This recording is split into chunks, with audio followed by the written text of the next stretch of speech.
mbokk yi asalaamaaleykum wa rahmatullahi taala wa barakaatu.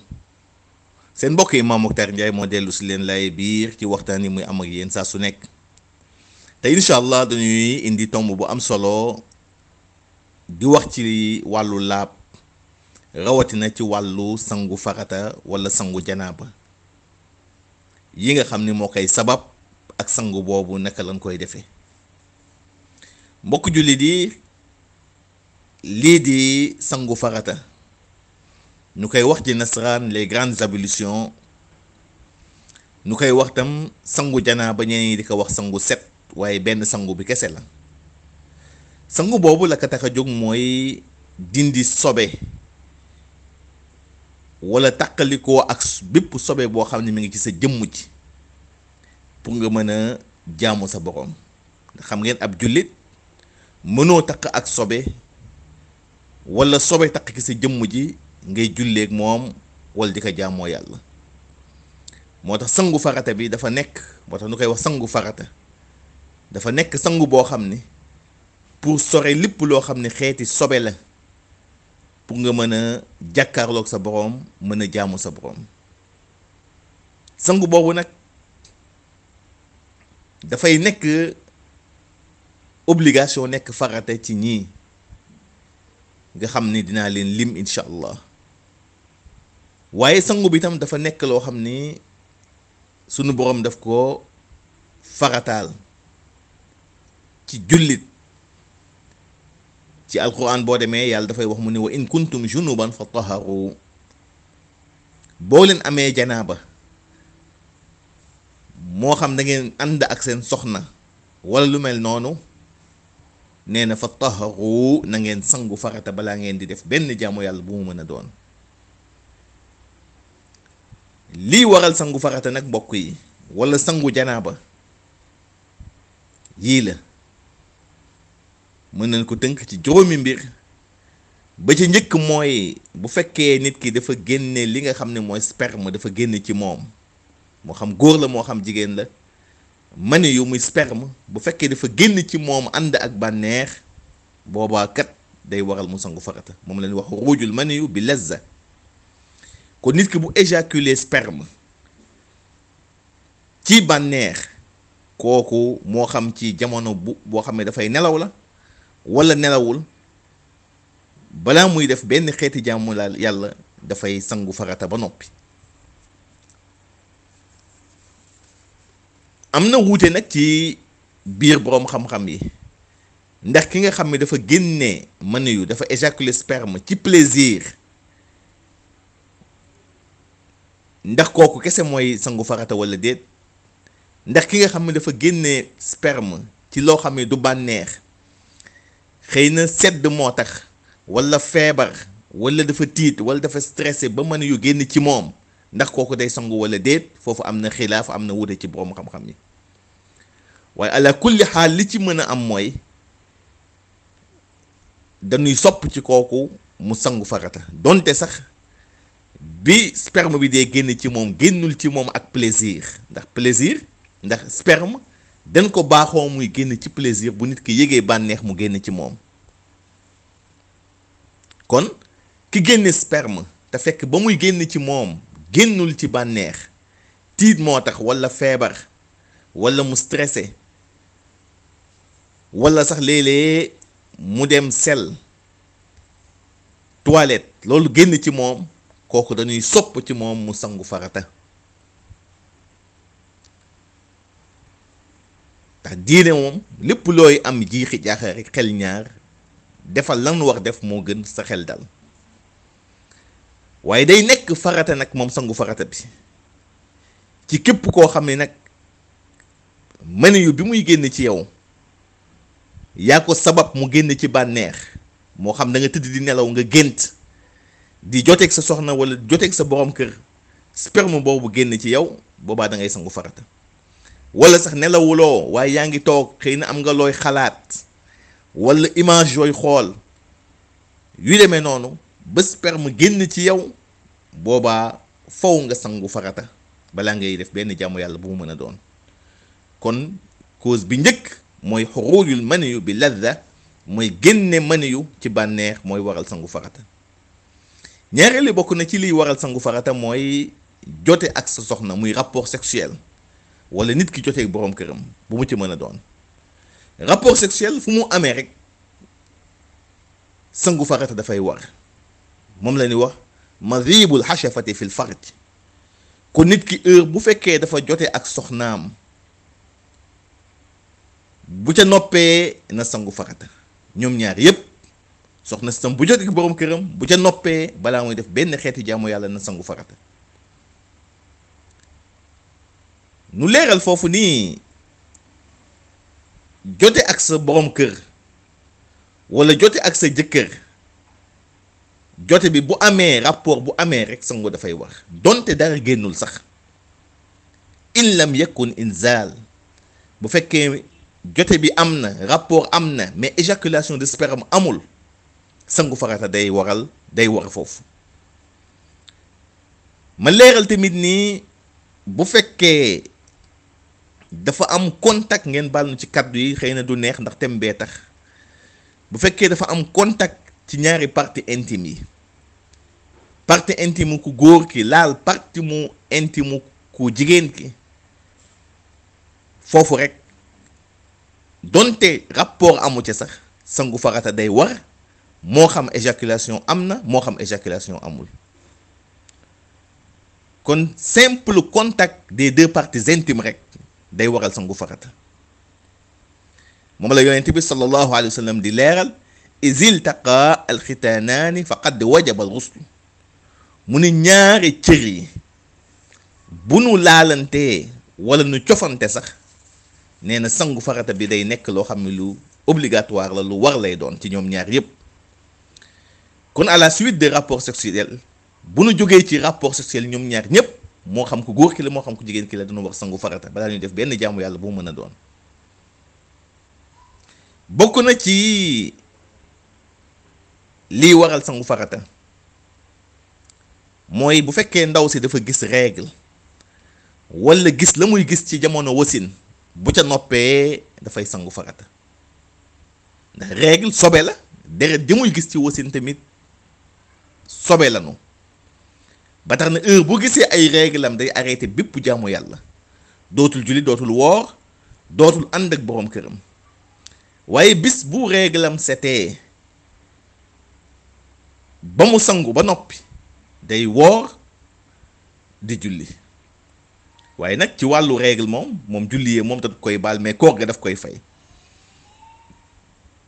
ndax li nga xam ni mooy deretu règle wala deretu wasin yooyu ay sobe lañu te tamit ndaw si ci boppam bu fekkee dafa gis règle am ba règle am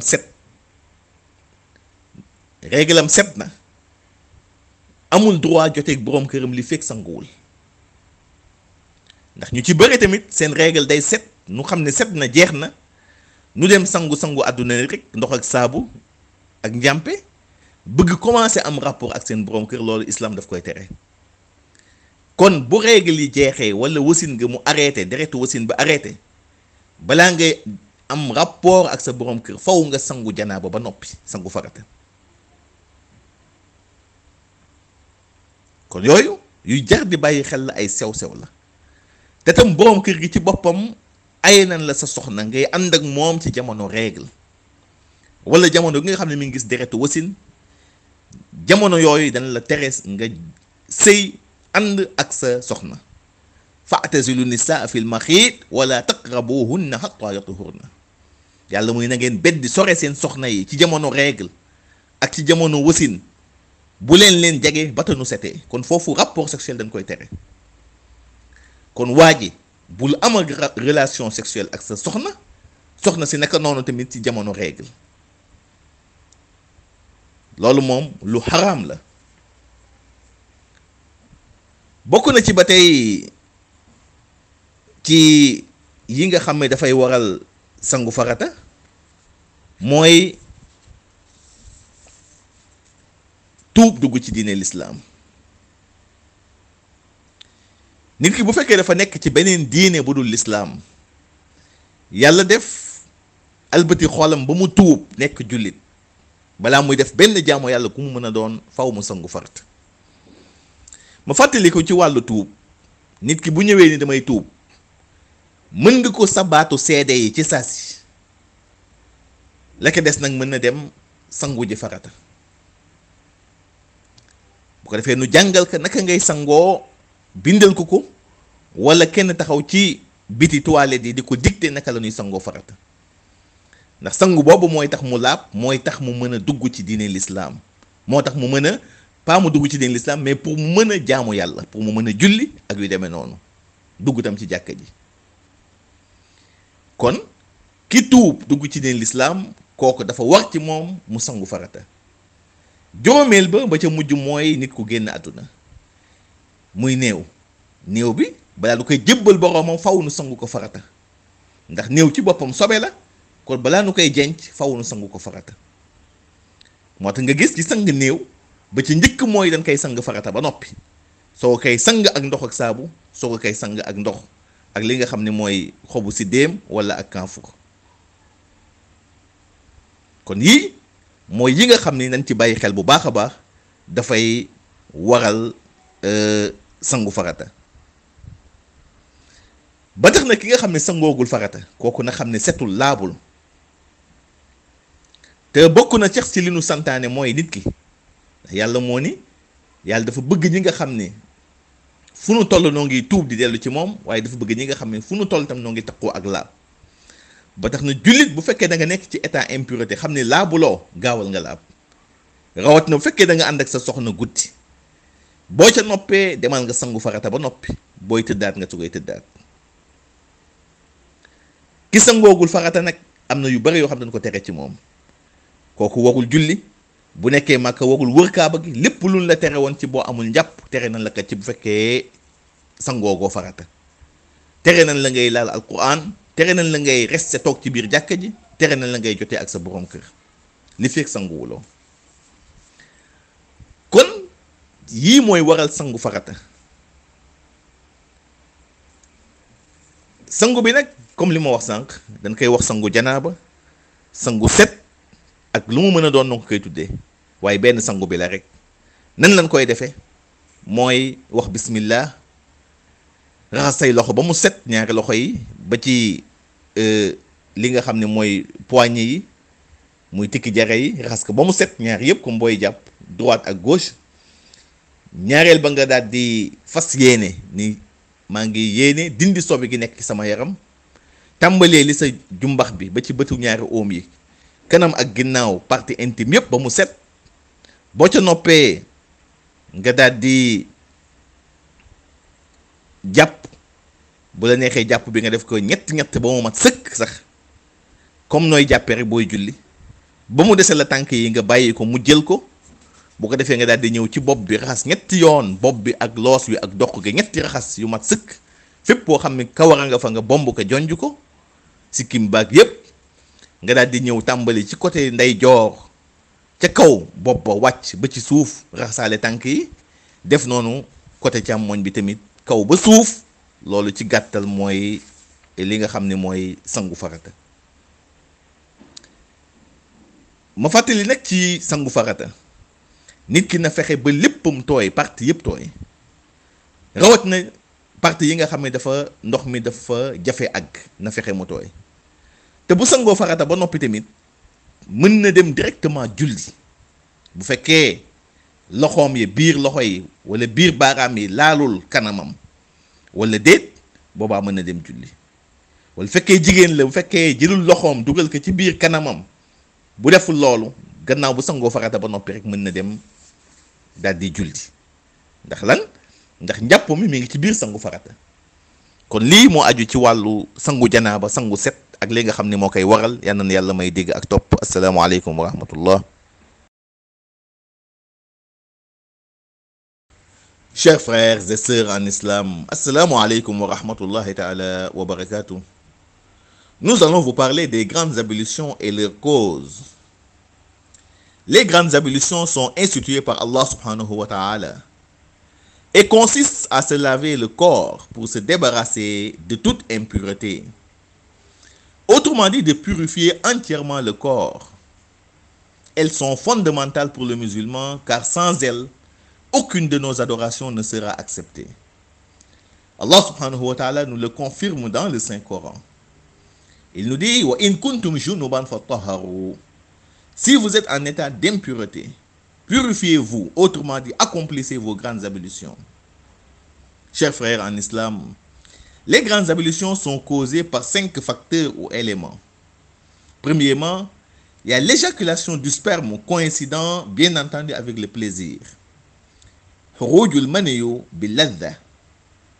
Si une personne éjacule du sperme avec plaisir, que ce soit en état de sommeil ou d'éveil, elle doit obligatoirement accomplir les grandes ablutions avant de pouvoir faire la prière.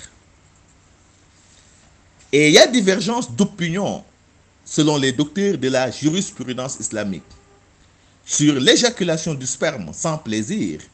Par exemple, si la personne éjacule du sperme à cause d'une maladie, d'une peur, d'un stress ou même à cause du froid, est-ce que cette personne-là va accomplir les grandes ablutions ou pas? Il y a divergence.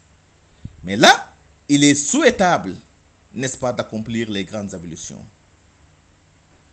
Deuxième cause, il y a le rapport sexuel avec ou sans éjaculation de sperme, ce qu'on appelle madhibul hashafati fil farj. Si une personne entretient des relations intimes avec son épouse, qu'il y ait éjaculation ou pas, elle doit obligatoirement accomplir les grandes ablutions, de même que son partenaire. Et il est important de préciser ici que lorsqu'il y a contact direct des deux parties intimes, c'est-à-dire celle de l'homme et celle de la femme ou de son épouse, avec ou sans éjaculation, les grandes ablutions deviennent dès lors une obligation pour tous les deux. Le prophète Muhammad sallallahu alayhi wa sallam nous dit à ce propos: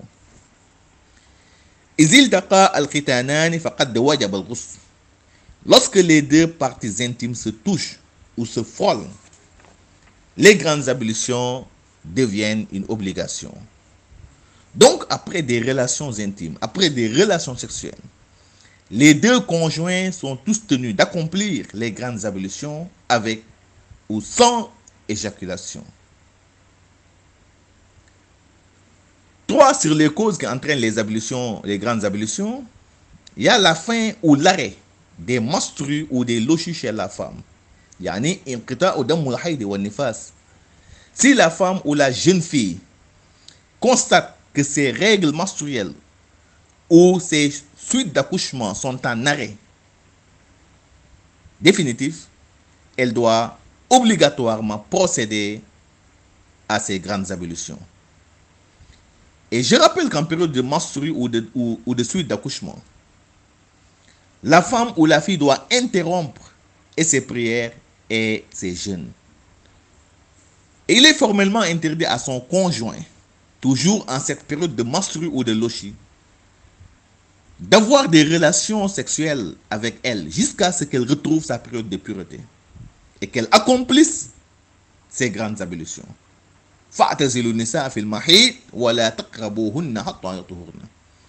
Allah nous dit: tenez-vous à l'écart de vos épouses en état de menstruation et ne les rapprochez que lorsqu'elles retrouvent leur période, n'est-ce pas, de pureté. Donc les règles menstruelles et les suites d'accouchement entraînent obligatoirement les grandes ablutions.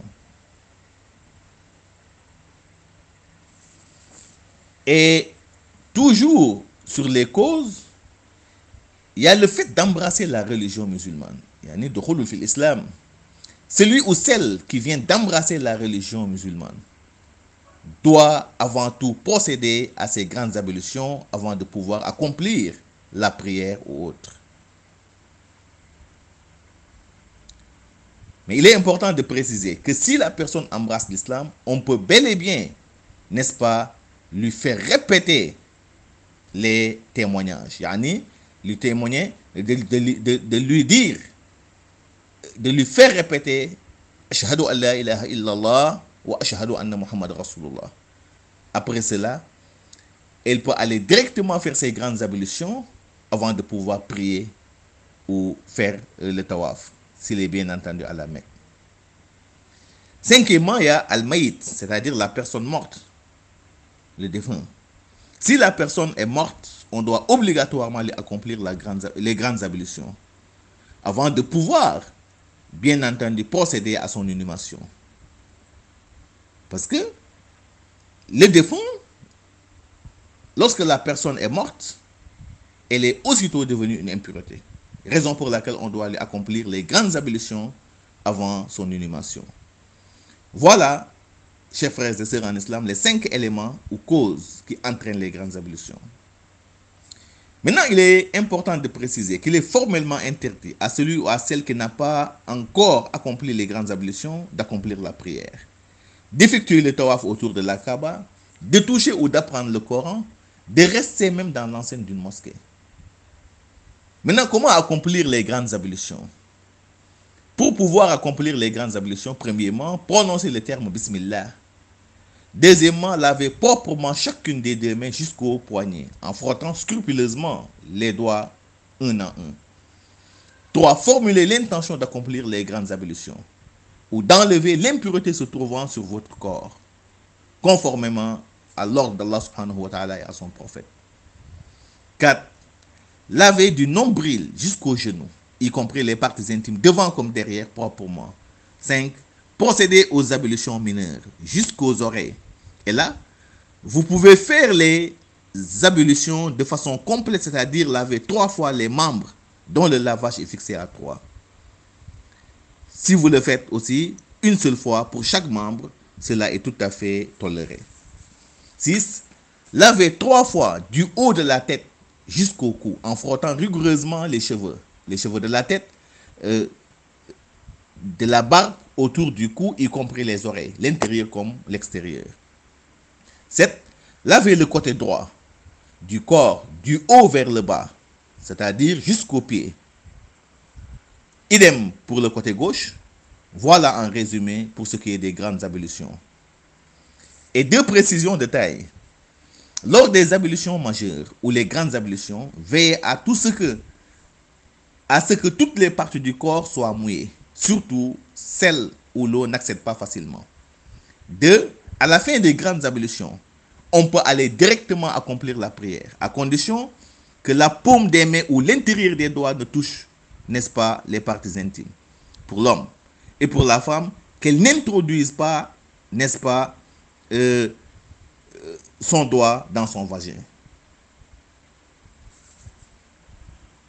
Chers frères et sœurs en islam, nous voilà au terme de notre rappel. Merci et à la semaine prochaine, Inch'Allah, pour un autre numéro.